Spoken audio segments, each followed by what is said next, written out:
আজ পয়লা বৈশাখ।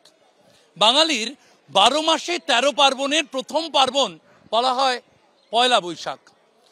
সেই পয়লা বৈশাখ এভাবেই ত্রাণ শিবিরে বসে রয়েছেন গ্রামের পর গ্রামের বাসিন্দারা, কারণ শুক্রবার শনিবার তাদের গ্রামে তাণ্ডব চলেছে এবং সেই তাণ্ডবের পর কোনো মতে প্রাণ বাঁচিয়ে কেউ বা নৌকায় কেউ বা সাঁতার কেটে এপারে এসেছেন মালদাতে, এবং মালদায় পার্লালপুর হাই স্কুলের ত্রাণ শিবিরে এভাবেই তারা বসে রয়েছেন। ভারত সেবাশ্রম তাদের পাশে দাঁড়াতে এগিয়ে এসেছে।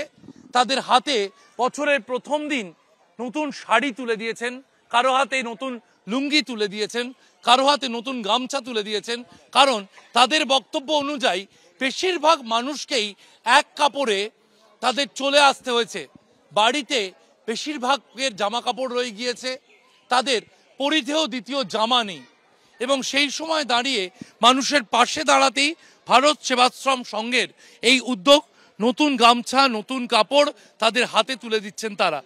এই যে আজকে আপনাদের যে উদ্যোগ, এটা কি বেশিরভাগ মানুষকেই তো এক কাপড়ে চলে আসছে? হ্যাঁ, তার জন্যই আমরা এসেছি। আজ পয়লা বৈশাখ, এই যে উপহার আপনারা তুলে দিচ্ছেন, মানুষ কি বলবে? মানুষ খুশি। আমরা যতটা পারবো হেল্প করছি, যতটা পারবো সাহায্য করব। আমরা ঔরঙ্গাবাদ ভারত সেবাশ্রম থেকে এসেছি, আর আমরা আজকে এখানে এসেছি, কালকে ওখানে ঢুকেছিলাম। আমরা আজকে যতটা পারবো সাহায্য করব। প্রায় ৭৭-৮০টি পরিবার তারা বসে রয়েছেন এই ত্রাণ শিবিরে, এবং তাদের বছরের প্রথম দিন এভাবে শুরু হবে তারা ভাবেননি, কারণ শুক্রবার শনিবার তাদের গ্রামে ওভাবে হামলা হবে তারা ভাবেননি। পালিয়ে এসেছিল আতঙ্কতে। এই যে বাড়ির পাশে ধরেন বোম চালাচালি হয়েছিল, আমাদের পাশে সকাল থেকে ছিল, তারপরে 3টার পর থেকে ধরেন আর কেউ ছিল না গো। তখন থেকে রাত 8টার সময় এই কাপড়েই আমরা পালিয়ে এসেছিল। এই যে কাপড়গুলো নতুন বছরে এখানে আমরা দিন কাটাচ্ছি, খুব দুঃখই কাটাচ্ছি। ভালোই কেটেছিল। সকাল থেকে পুজো পাঠ করতাম, নতুন নতুন বস্ত্র ছেলে মেয়েকে পুজো করতাম, কত আনন্দতে করতাম। আমি যে মঙ্গলচণ্ডী উপবাস থেকে কত পুজো বাড়িতে দিতাম, সেই কিছুই করতে পেলাম না। ভারত সেবাশ্রম সংঘ তাদের পাশে দাঁড়িয়েছেন, তাদের হাতে নতুন শাড়ি নতুন গামছা নতুন লুঙ্গি তুলে দিয়েছেন, এবং সেই ছবি আমরা দেখছি তারা ত্রাণ শিবিরে লাইন দিয়ে তা সংগ্রহ করছেন। ক্যামেরায় প্রীতম চক্রবর্তীর সঙ্গে করুণাময় সিংহ ও শিবাশিস মৌলিক, এবিপি আনন্দ, মালদা। কেউ গিয়েছেন ভিন জেলায়, কেউ গিয়েছেন ভিন রাজ্যে, ভিটে মাটি ছেড়ে শুধুমাত্র প্রাণটা বাঁচাতে তারা একেবারে নিজেদের গ্রাম নিজেদের জায়গা ছেড়ে চলে গিয়েছেন। এই অশান্তির পর কেটে গিয়েছে 5-5টা দিন। কেউ হাতে লিখে অভিযোগ এনেছেন, কেউ মোবাইলে ভাঙা ঘরবাড়ি দোকানের ছবি তুলে নিয়ে এসেছেন। শামশেরগঞ্জ থানায় এসে অভিযোগ জানালেন ক্ষতিগ্রস্তরা। শুক্রবারের ঘটনার পরে কেটে গিয়েছে 5 দিন। এবারে যাদের যাদের বাড়ি ঘর দোকানপাট লুটপাট হয়েছে এই অশান্তির জেরে, তারা একে একে অভিযোগ জানাতে আসেন শামশেরগঞ্জ থানাতে। কি নষ্ট হয়েছে, কি ক্ষতিগ্রস্ত? আমার বাড়িতে প্রথমে দুষ্কৃতী ঢুকে 200 থেকে 300 জন, তারপর বাড়িঘর ভাঙচুর করে, বাইক টাইক সব ভেঙে দেয়, প্লাস ঘরে জিনিসপত্র যা ছিল লুটপাট করে নিয়ে চলে যায়। ওর সঙ্গে সঙ্গে আমার ছেলে বউ বাচ্চাকে, আমার দিদা ঠাকুমা যারা ছিল সবাইকে গলায় অস্ত্র ধরে তাদের গহনা সব কিছু খুলে নেয়, সোনার জিনিসপত্র।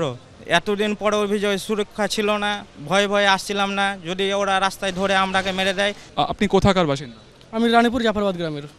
আপনার কি সম্পত্তি নষ্ট হয়েছে, কি হয়েছে? আমার বাড়িঘর পুরো জ্বালিয়ে দিয়েছে লুট করে। আমার যা ঘরের সব কিছু ছিল সব কিছু লুট করে নিয়েছে, তারপরে পেট্রোল দিয়ে আগুন লাগিয়ে একদম পুরো ছারকার করে দিয়েছে। যে কি খাবো কি পরবো তার কিছু আমার কাছে কাপড় নেই, জামা কাপড় নেই, খাবার নেই, সব চালের হাঁড়ি ছিল, চালের হাঁড়িগুলো নেই, অনেক কিছু আমার নষ্ট হয়ে গেছে, পুরো শেষ হয়ে গেছে, আমার কাছে কিছুই নেই, একদম নিঃস্ব হয়ে গেছি। শনিবারের ঘটনা আসেনি তার জন্য যে আমাদের জায়গাটা খারাপ ভালো নাই, আমাদের সুরক্ষা পাইনি, তো পুলিশ প্রশাসন যায়নি, অনেকক্ষণ পর গিয়েছিল। আমার নাম বলরাম পাল। আপনার নাম কি? আপনার হাতে আমি দেখতে পাচ্ছি ছবিও রয়েছে। আমার নাম মোহাম্মদ রফিকুল শেখ, আমার ফারাক্কা থানা বাড়ি, মহেশপুর জিপি।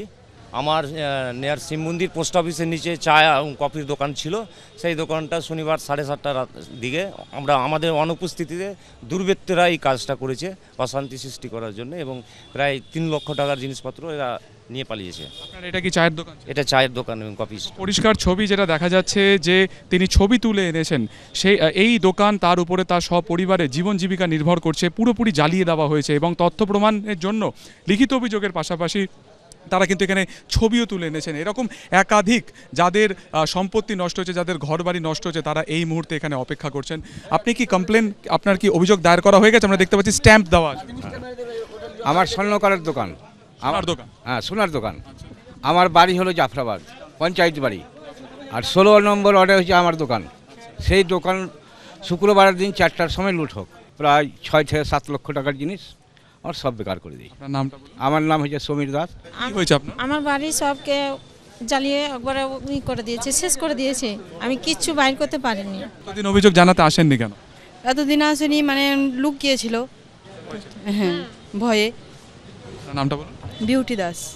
বিউটি দেবী, তিনি তার সপরিবারে কিন্তু অভিযোগ জানাতে এসেছেন। এরকম যতজন এখানে থানায় রয়েছে তাদের হাতে কিন্তু এরকমই অভিযোগপত্র, হাতে লিখে তারা অভিযোগপত্র এনেছেন। কেউ বা ছবি তুলে অভিযোগের সাথে তা কিন্তু অ্যাটাচ করে থানাতে তারা এসেছেন তাদের অভিযোগ জানাতে। এবং তাদের প্রত্যেকের বক্তব্য একটাই, যে আতঙ্কে তারা রয়েছেন এবং তিলে তিলে গড়া তাদের এই যে দোকান বা সম্পত্তি বা যা তাদের নষ্ট করা হয়েছে, কার্যত তারা শেষ হয়ে গিয়েছেন। ক্যামেরায় অতনু কুণ্ডুর সঙ্গে সুকান্ত মুখোপাধ্যায়, এবিপি আনন্দ।